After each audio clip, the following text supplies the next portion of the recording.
Woo! Papa Molly, I'm sweating! Now then, Miss Starbuck, do you think you can keep your feet planted on the ground? Yes, I apologize for losing control. Are you ready to tell us the truth? Not that! Anything but that! What is going on? This isn't Mr. Starbuck I know.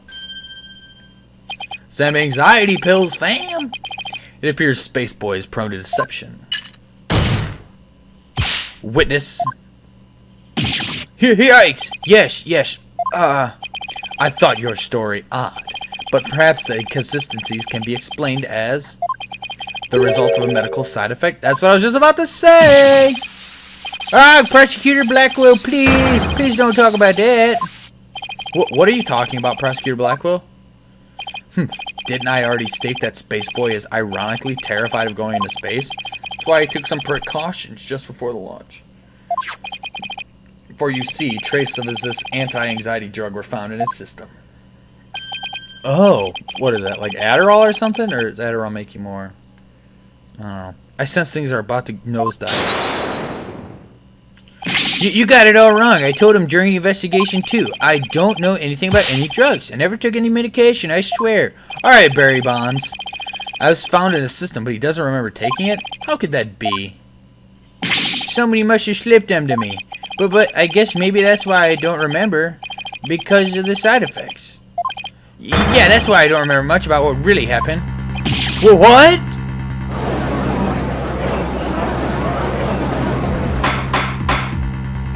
Order in the court. We can't get any useful testimony out of him if he doesn't remember anything. Well, this certainly explains why his testimony kept changing. Why didn't he just tell me he couldn't remember? I guess he didn't want anybody to find out he was terrified of going into space. Maybe I really did do it. Which brings us to the answer of our original question, of how the witness climbed down the ladder with a dead body. It does. Unless he wasn't dead and he climbed down himself beforehand as well. So what is it? A dead man feels no pain and makes no complaints, just as Dono. He threw him down, so the body was simply dropped down from the top of the ladder. Well, that's what he would say. Oh my, I see. And then the defendant could climb down with his free hand. Objection! Drop the body down? Who would do such a disrespectful thing? Besides, dropping the body down would leave marks on the body itself. So you are capable of quick thinking.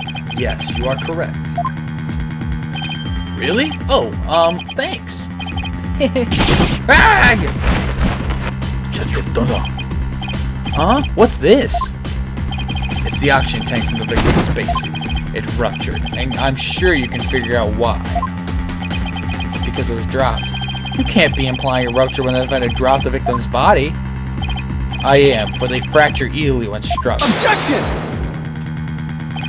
Even if that's true, the tank's explosion and shrapnel will leave its marks on the body. Yet, according to the autopsy report, only the knife wound was found on the victim's body. You've clearly grasping at straws with this line of reasoning. Silence! A spacesuit isn't heavy for the sake of being heavy, just as Dono. It includes the latest technological devices and is made of the fabric of tomorrow. This fabric is made to protect astronauts from the dangers of space, so falling a few Earth yards would hardly leave a mark on the wearer. Objection! But should it be possible to stab someone through it as well? It should. And yet, through sheer coincidence, a knife slipped through a weak spot in the suit structure and found its way to its target.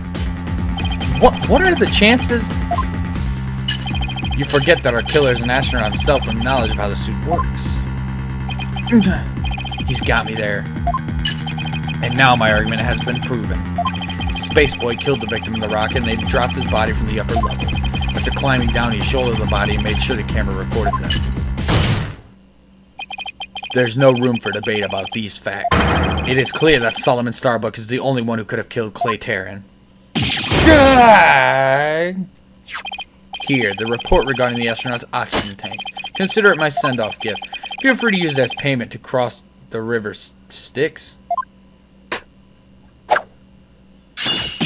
Where does he keep getting those feathers?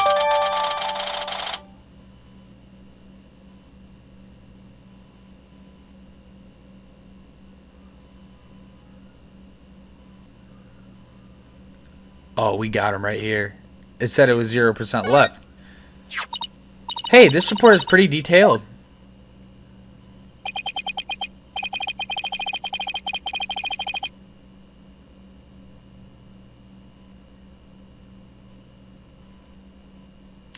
Let's see, this plan on the astronaut's left shoulder shows how much oxygen remains.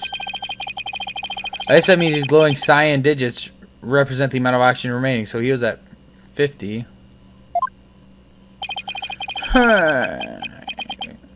I'm done for... I'm going to print it instead of space. Space boy. Yes. Take heart.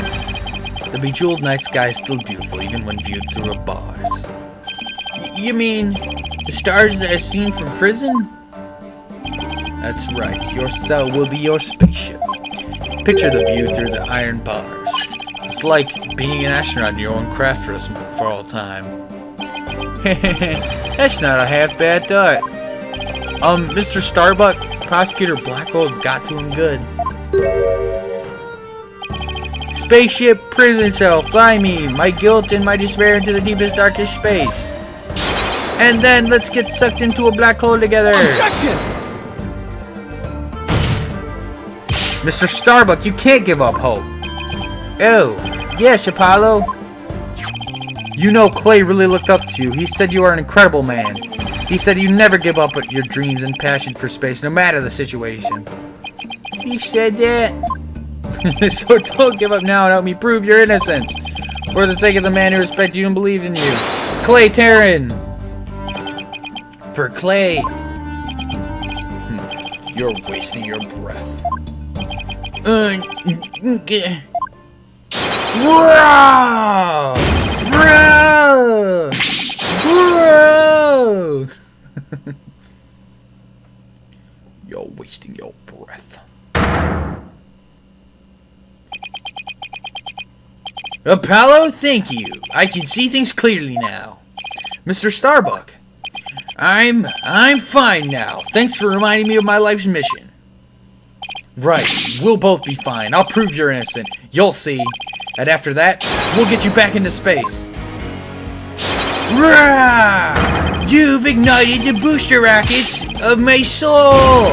I'm on fire. I am Solomon Starbuck, astronaut, a cosmic hero chosen by the universe itself. This is no time to be whimpering and crying. I can't let you and Clay down. Boulder Dash. The sun, the moon, all of space is calling me. Solomon Starbuck, ready for launch. Begin the countdown. 5, 4, 3, 2, 1. Lift off! What is going on?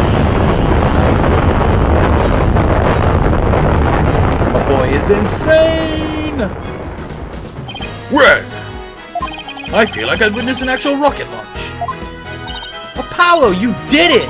You broke Prosecutor Blackwell's grip over Mr. Starbuck. I can't take the credit. It was all Mr. Starbuck. He pulled himself through. If you simpletons are done massaging one another's egos, no matter how positive your mood, my advantage remains unshakable. I have but to wait for the final guilty verdict.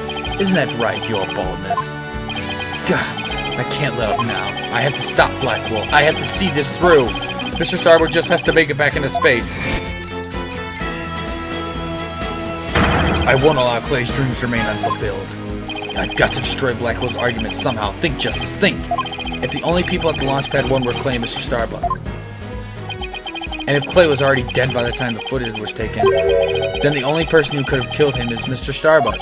So the only way to counter Blackwell's argument is if I can prove that Clay was still alive when they arrived at the boarding lounge, in which case I should be able to find some contradictions in the evidence itself. Let's see. About this data that we just received, this supposedly proves that Mr. Starbuck dropped Clay's body in Launch Pad 1. But if I'm going to prove that false, then there must be something I can use here. Enough of this farce, your baldness. Let's have your verdict. Objection! Prosecutor Blackwell, you seem to be in quite a hurry to rush the verdict. But about this oxygen tank data you submitted just now, It says that Mr. Starbuck's tank had 80% remaining while Mr. Terrence had 0. Do you stand by the accuracy of this report? Of course. Then I guess it simply means that it's faulty, as evidence goes. You will explain what you mean, Justice Dono. It's simple. This evidence contradicts the facts of the case. Take a look here at the detailed description, you'll see what I mean. I hope you have some evidence, Mr. Justice, because I don't see what's so contradictory. Yes, Your Honor. Right away.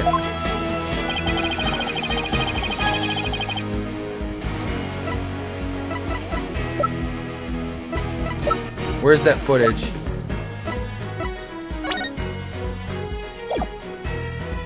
He says it's 80, his was at 50. That doesn't reverse the contradiction. The problem is this part here.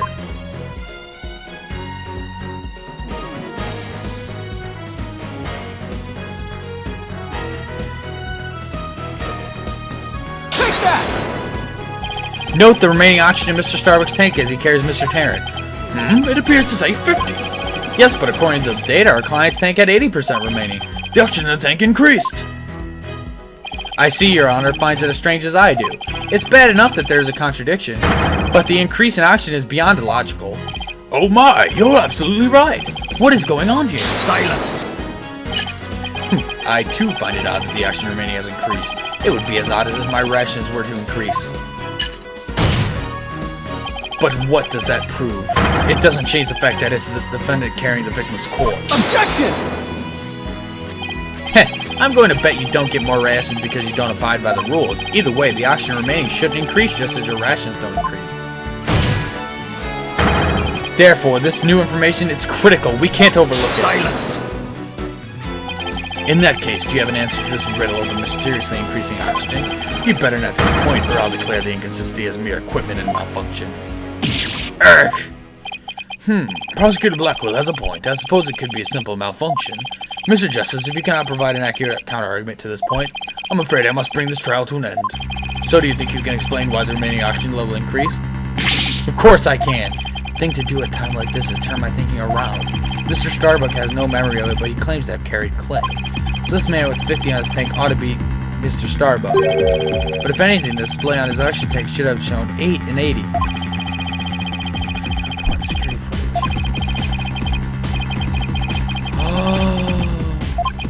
But what had to have happened to make it look like it increased?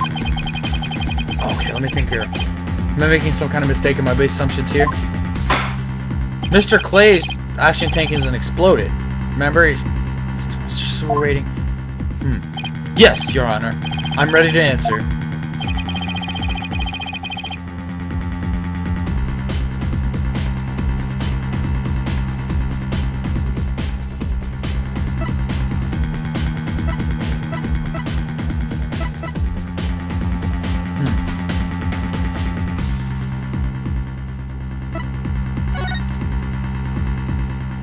What if it was the other way around?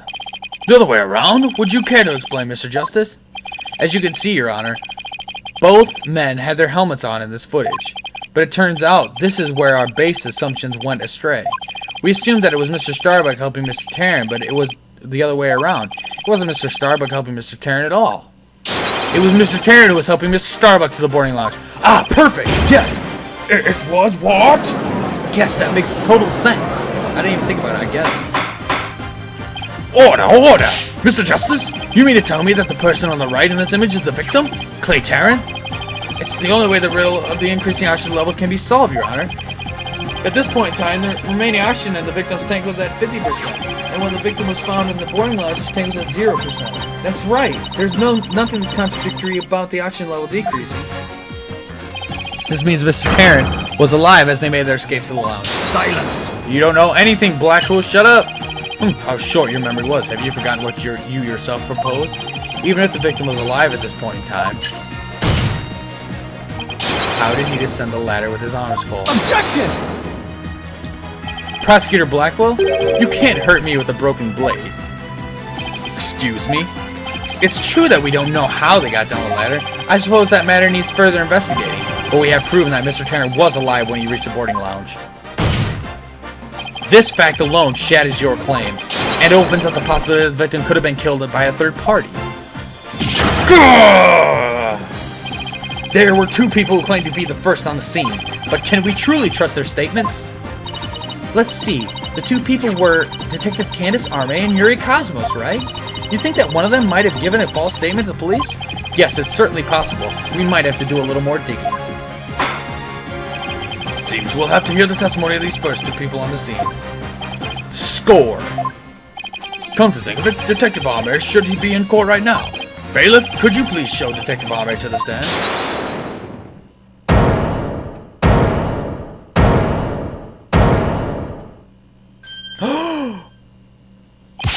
I have an announcement, everyone. What's the meaning of this? We're in the middle of trial here. Please remain calm and listen carefully. Someone has reactivated the bomb. The bomb was difficult, but it's about to explode. Explode?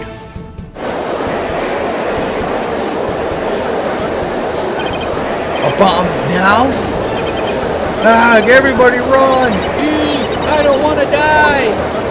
Oh no, everybody's panicking.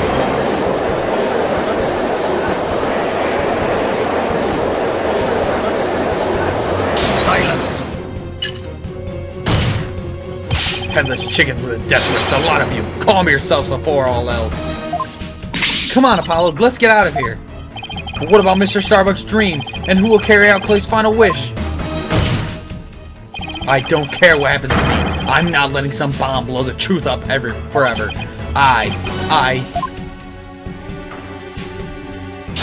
refuse to let things end here. Apollo, this is no time to be dramatic. Don't get out of... If we don't get out of here now, we're gonna die. Come on, this way. Hey, ouch, let me go. Apollo! Juniper, she hasn't evacuated yet. Eek! Juniper, are you alright? Apollo, no! Not that way! Ah!